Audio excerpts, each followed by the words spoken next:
Okay, so Saakred started with just me, and Saakred was the name of the project. It wasn't exactly my name, but it became an identity as queer, as trans, and really it happened when the press started writing about me in the paper or whatever. They started saying, referring to me as Saakred, and then it allowed me to explore that. Publicly, yeah, Saakred is a name that I've adopted.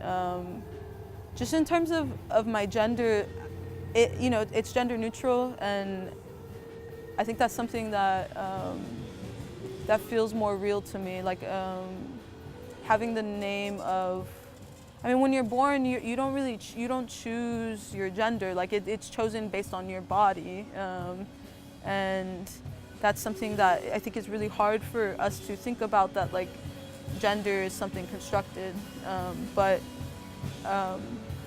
Me adopting Saakred was kind of me saying, I want to choose my name, and I also want to choose who I am, and how the world perceives me. That feels more comfortable to me, and something that doesn't make me hate myself, you know. So that's kind of where that's come from.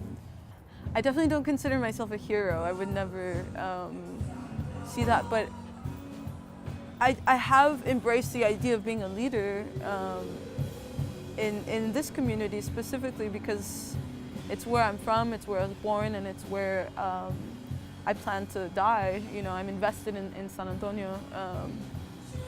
So in that way, yeah, coming out as transgender was a pretty scary thing, and is still, but the more that I talk about it, the more the easier it becomes. But there was a young boy that I used to see like growing up in the punk scene. His mom I knew, and he was younger. He's a teenager now, and he had his first art opening. He shared with me that like how important Saakred was to him, and I remember him being really excited just by the music. But he shared that like he's been exploring his own sexuality, and him seeing me do it publicly, like that vulnerability of like questioning like who you are, gave him some strength in being able to do that for himself. And I think that's more than anything, more than like the interviews or like the whatever, like affirmations come from like the external world.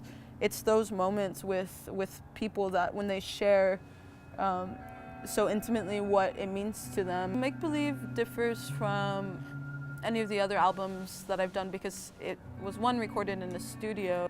Also, I think Make Believe is a culmination of all those 3 years of this like exploration of not knowing like what I was doing, pissing a lot of people off, and like losing a lot of friends for being like so really just confused about like who I was and what my role like being a musician was. And Make Believe, I think, is the most mature of my sound and of me as well, as just as a person. Like I'm definitely a lot more comfortable with who I am, and have kind of like come into my own skin, and I think that comes across in the album. So my name is Saakred, and I'm a part of the underground movement. Thank you for having me.